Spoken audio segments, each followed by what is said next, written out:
Assalamualaikum warahmatullahi wabarakatuh.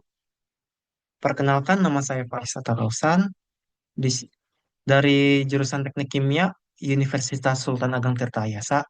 Di sini saya akan menjelaskan tentang pengukuran faktor bahaya.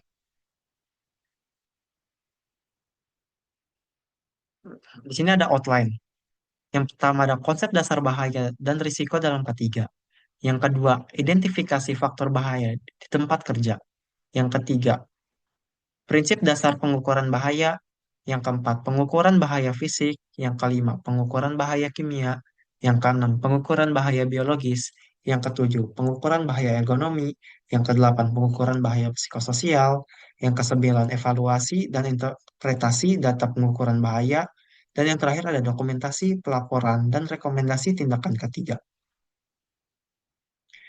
Konsep dasar bahaya dan resiko dalam ketiga. Bahaya adalah segala sumber, situasi, atau tindakan yang berpotensi menyebabkan cedera, gangguan kesehatan, kerusakan harta benda, atau kombinasi dari semuanya. Sedangkan risiko merupakan kombinasi antara kemungkinan terjadinya bahaya dan tingkat keparahan dampaknya. Dalam sistem manajemen ketiga, penting bagi kita untuk memahami perbedaan antara bahaya dan risiko agar dapat merancang langkah pencegahan yang efektif dan efisien. Identifikasi faktor bahaya di tempat kerja. Identifikasi dilakukan untuk mengenali semua potensi bahaya yang mungkin muncul dari aktivitas kerja, lingkungan kerja, bahan, peralatan, hingga cara kerja itu sendiri. Metode yang umum digunakan dalam proses ini antara lain observasi langsung, wawancara dengan pekerja, dan penggunaan checklist berbasis standar. Bahaya yang teridentifikasi bisa berasal dari faktor fisik seperti kebisingan atau suhu tinggi, faktor kimia seperti paparan gas beracun, faktor biologis, ergonomi, hingga faktor psikososial seperti stres kerja. Prinsip dasar pengukuran bahaya. Prinsip dasar dari pengukuran ini adalah untuk mengetahui tingkat paparan aktual terhadap suatu bahaya dan menentukan apakah paparan tersebut masih berada dalam batas aman atau sudah melampaui nilai ambang batas atau NAB yang ditentukan. Berikut adalah prinsip-prinsip dasarnya. Tujuan pengukuran untuk menilai tingkat paparan pekerja terhadap bahaya dan menentukan kebutuhan tindakan pengendalian. Lalu ada metode pengukuran. Harus sesuai standar nasional atau internasional seperti Permenaker,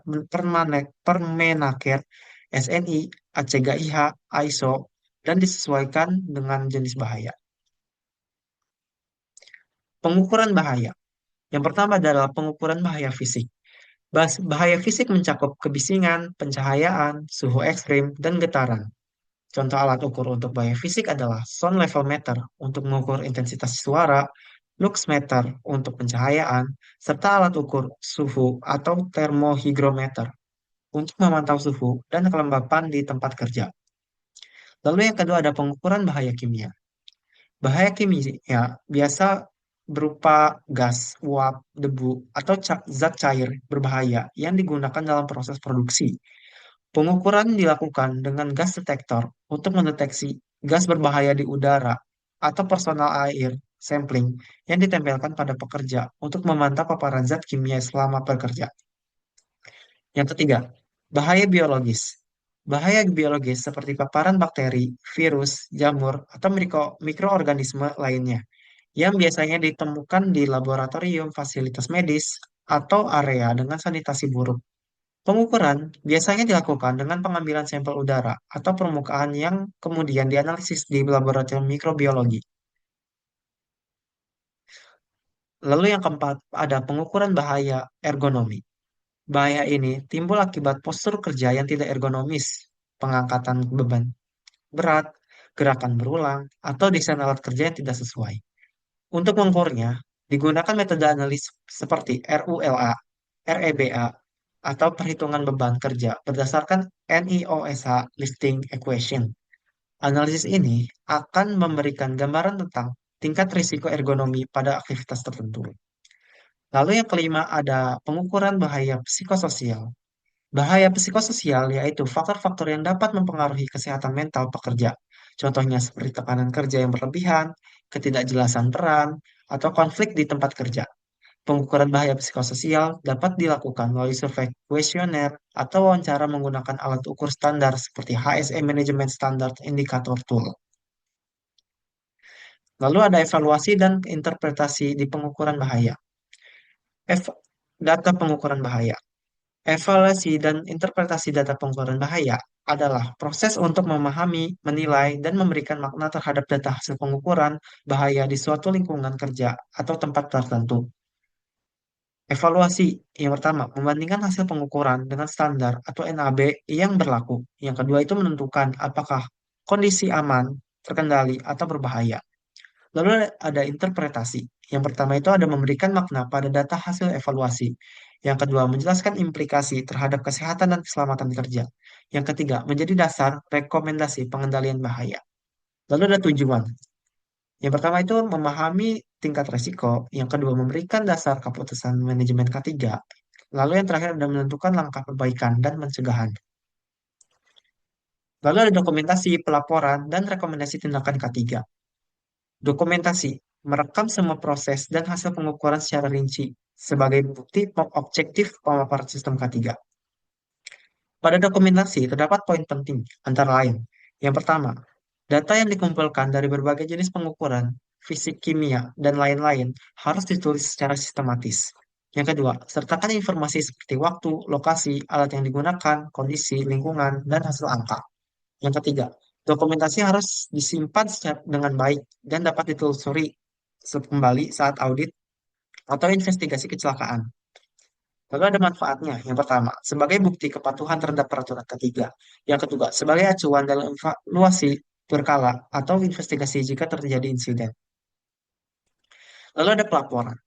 Menyampaikan hasil dokumentasi dalam bentuk yang bisa dibaca dan dipahami oleh pihak terkait, khususnya manajemen. Pada pelaporan, terdapat poin penting, antara lain yang pertama, format laporan mencakup ringkasan hasil pengukuran, interpretasi data, dan kesimpulan kondisi bahaya. Lalu ada gunakan grafik, tabel, dan visualisasi agar data lebih mudah dipahami. Lalu yang ketiga, laporan bisa ditunjukkan untuk manajemen, tim ketiga, pengawas, atau auditor eksternal. Lalu manfaatnya. Yang pertama itu mendukung pengambilan keputusan berbasis data. Yang kedua menjadi dasar dalam merancang tindakan pengendalian. Lalu ada rekomendasi tindakan ketiga. Memberikan saran teknis dan analisis teknis berdasarkan hasil pengukuran untuk mencegah atau mengurangi resiko K3. Pada rekomendasi tindakan K3, terdapat poin penting. Antara lain, yang pertama, rekomendasi harus berdasarkan hasil evaluasi terhadap nilai ambang batas NAB. Yang kedua, jenis tindakan bisa berupa rekayasa teknis, administratif, APD, dan pelatihan ulang bagi pekerja untuk meningkatkan kewaspadaan dan kompetensi. Lalu ada manfaatnya, yaitu membantu pencegah terjadinya kecelakaan dan penyakit akibat kerja. Yang kedua itu mendorong perbaikan berkelanjutan di lingkungan kerja. Lalu ada kesimpulan. Yang pertama ada pengukuran bahaya adalah elemen penting dalam sistem manajemen K3 untuk mencegah kecelakaan dan penyakit akibat kerja. Lalu yang kedua ada setiap jenis bahaya, atau fisik, kimia, biologis, ergonomi, dan psikososial memiliki metode pengukuran yang berbeda dan harus sesuai standar.